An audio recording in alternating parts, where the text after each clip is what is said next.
5 marques de hot dogs à ne jamais acheter. Et 5 qui sont vraiment les meilleures. La plupart des hot dogs, ce n'est pas vraiment de la viande. C'est un mélange reconstruit, plus proche de l'eau et de l'amidon que d'une véritable saucisse. Et une fois que vous comprenez comment ça fonctionne, vous ne pouvez plus l'ignorer. La prochaine fois que vous êtes au magasin, prenez un paquet au hasard, retournez-le. Regardez les ingrédients. Si l'eau apparaît en haut de la liste, une grande partie de ce que vous mangez a été gonflée, puis liée. Et c'est là que tout bascule. Parce que quand la viande n'assure plus la cohésion, quelque chose d'autre prend le relais. C'est la partie dont personne ne parle. Alors aujourd'hui, on ouvre le paquet. 5 marques de hot dog à laisser sur l'étagère et 5 qui tiennent vraiment la route.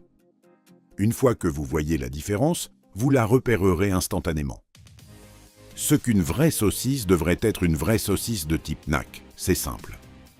Viande, sel, épices, boyaux naturels. Une liste d'ingrédients que vous pouvez lire en quelques secondes. La façon la plus rapide de juger la qualité, c'est la texture. Une vraie saucisse a une séquence. Le boyau craque, l'intérieur résiste avant de céder. Ce délai vous indique que la structure vient de la viande elle-même. La plupart des versions de supermarché n'ont pas ça. La viande est finement hachée, de l'eau est ajoutée pour le volume, des stabilisants font tenir le tout. Le résultat paraît parfait, mais la cohésion ne vient plus de la viande. Elle vient du système construit autour d'elle. Et une fois que vous comprenez cette différence, tout commence à se défaire. Voyons maintenant où cet écart se manifeste. Parce que c'est ce que la plupart des gens achètent réellement. L'Épire 1, Erta Classic Nax, gamme standard. Celle-ci échoue dès la première seconde. Inutile de trop réfléchir. Au moment où vous mordez dedans, quelque chose cloche immédiatement. Il n'y a pas de rupture nette. Pas de moment où le boyau résiste avant de céder. Ça devient mou d'un seul coup. Ça peut sembler être un détail, mais ça change tout. Une bonne saucisse a 2 parties. L'extérieur offre un craquement rapide, puis l'intérieur a un certain poids. C'est cette différence qui lui donne une impression de consistance. Ici, cette différence est absente. Ce craquement ne disparaît pas par accident. Il disparaît quand la teneur en viande chute suffisamment bas pour que l'intérieur ne puisse plus soutenir le boyau. Regardez l'étiquette.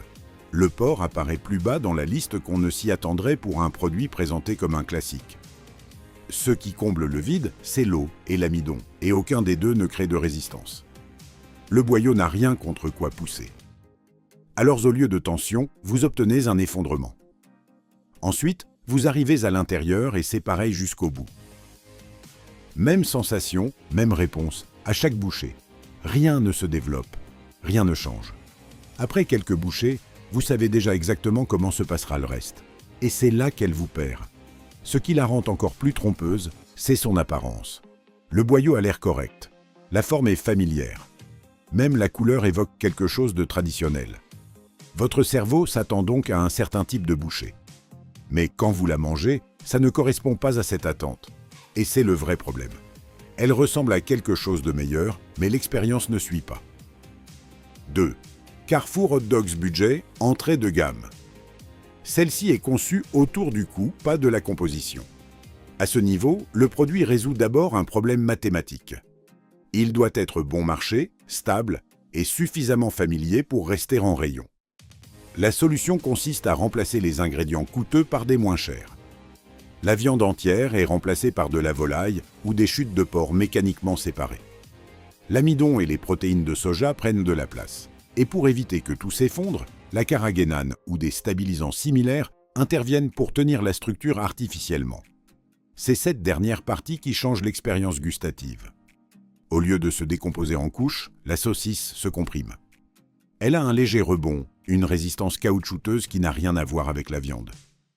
Vous appuyez dessus et elle résiste, puis reprend sa forme. Ce n'est pas de la densité. C'est un liant qui fait son travail de manière un peu trop visible. Ensuite, la saveur révèle le même problème. Elle arrive rapidement, mais il n'y a pas de vraie profondeur en dessous. Vous obtenez du sel, de la fumée, des assaisonnements, puis ça disparaît. Quand la base est principalement des charges, il n'y a ni gras ni muscle pour porter la saveur en avant. Elle se manifeste brièvement, puis retombe. Et plus vous mangez, moins c'est intéressant. Les produits de faible créent rapidement de la fatigue gustative.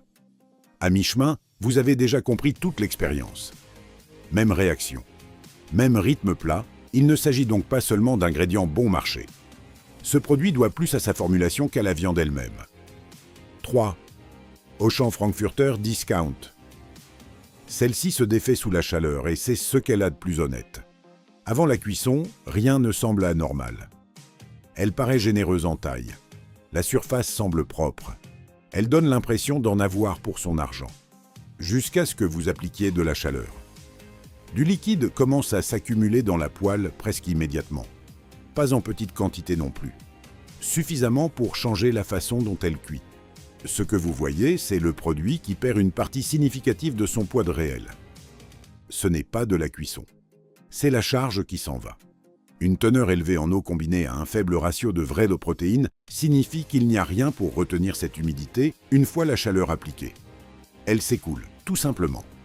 Au lieu de brunir, certaines parties se mettent à cuire à la vapeur. C'est le premier signal, puis vient un comportement inégal. Certaines zones se contractent, d'autres restent molles. Parfois, le boyau cède.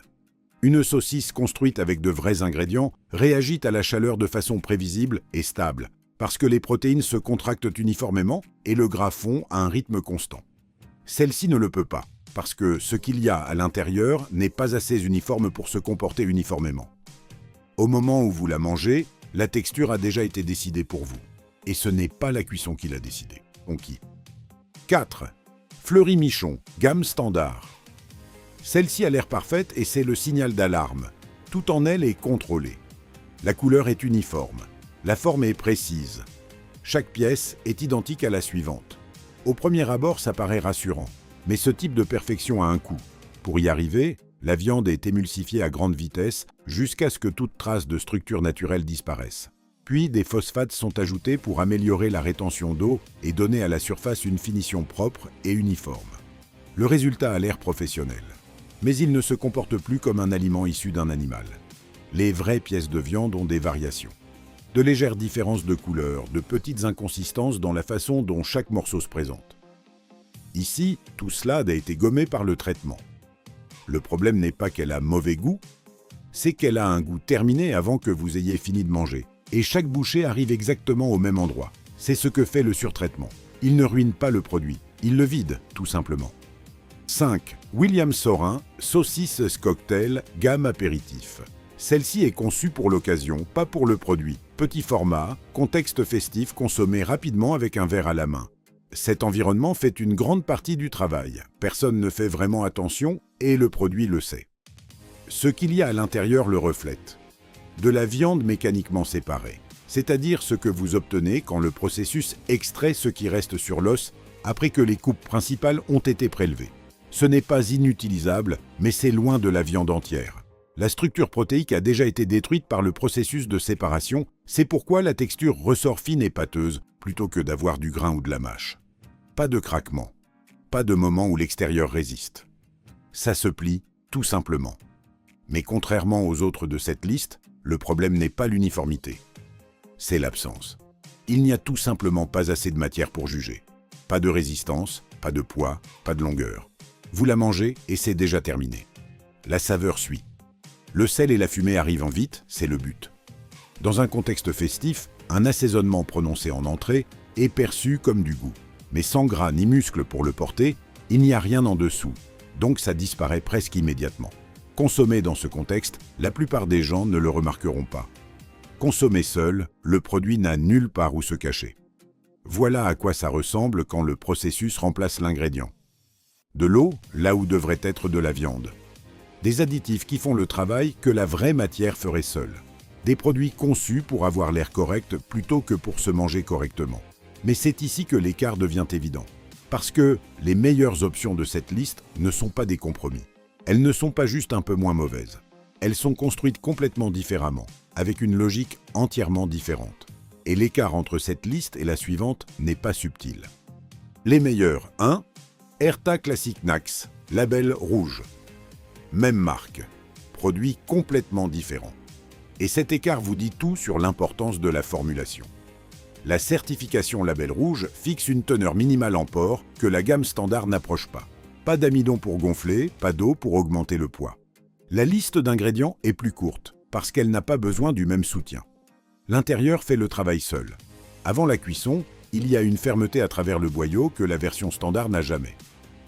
L'intérieur est assez dense pour créer une vraie résistance, donc quand la chaleur le frappe, la structure tient au lieu de relâcher du liquide dans la poêle. Puis la bouchée.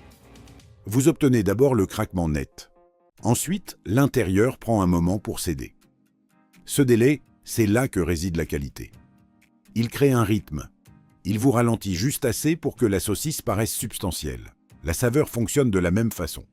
Une teneur plus élevée en gras et en muscles veut dire qu'il y a quelque chose pour la porter en avant.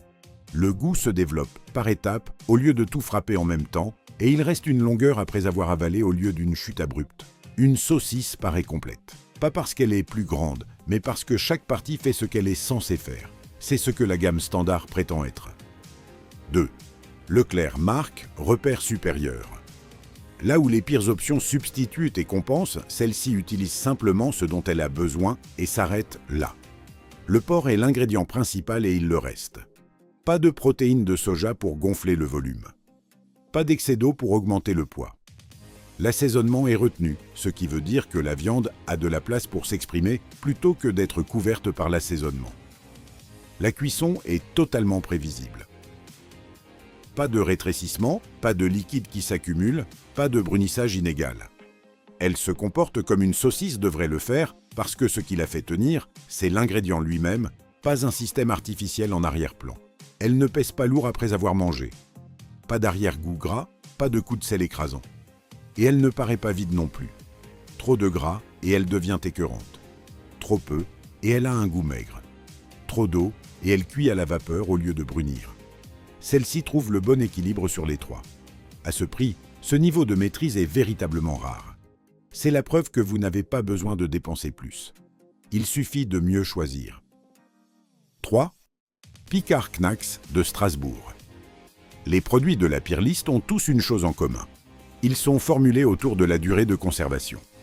De l'eau est ajoutée pour compenser le dessèchement sur des semaines dans un rayon réfrigéré. Des additifs maintiennent l'apparence pendant que le produit vieillit. La liste d'ingrédients s'allonge comme une réponse directe au problème du temps. La congélation supprime entièrement ce problème. Ce produit est figé peu après la production. Il n'a pas besoin d'ajout parce qu'il ne passera pas 3 semaines en vitrine réfrigérée. Le congélateur fait le travail de conservation à sa place. La liste reste courte parce qu'il y a tout simplement moins à compenser. Vous remarquez la différence immédiatement. Il y a une légère irrégularité dans la texture, pas de défaut, juste le type de petite variation qui vous indique que le produit n'a pas été forcé dans un processus de standardisation. Elle évolue légèrement à la mastication, ce qui la rend intéressante d'une façon que la plupart des versions de supermarché n'atteignent jamais. La plupart des gens l'ignorent à cause du format surgelé. C'est exactement pourquoi elle continue de surpasser des produits qui coûtent plus cher et qui ont plus fière allure sur l'étagère. 4. Boucher local ou charcuterie artisanale. Tout ce qui figure dans la Peer List a une chose en commun. L'ingrédient fait moins de travail que le processus. Émulsification, additifs, phosphate chutent mécaniquement séparés. Tout cela existe pour faire tenir quelque chose qui ne tiendrait pas seul. Ici, rien de tout ça n'existe. Des coupes entières, du gras naturel, un assaisonnement simple, un vrai boyau. La cohésion vient de la viande parce que la viande est vraiment là. Rien n'est étayé. Rien n'est dissimulé. La texture varie légèrement d'une bouchée à l'autre parce que différentes parties d'une vraie coupe se comportent différemment et rien n'a été fait pour éliminer ça. La cuisson vous donne un contrôle total. Plus de chaleur la raffermit. Moins de chaleur la garde tendre. Vous travaillez avec le produit, pas autour de lui. La saveur se développe parce que le gras est réel, l'assaisonnement était minimal et rien n'a été dilué pour prolonger la durée de conservation. Ce n'est pas une meilleure version de ce qui figure dans la Peer List. C'est une catégorie d'aliments complètement différente. Et une fois que vous y avez goûté, l'écart devient impossible à ignorer. 5.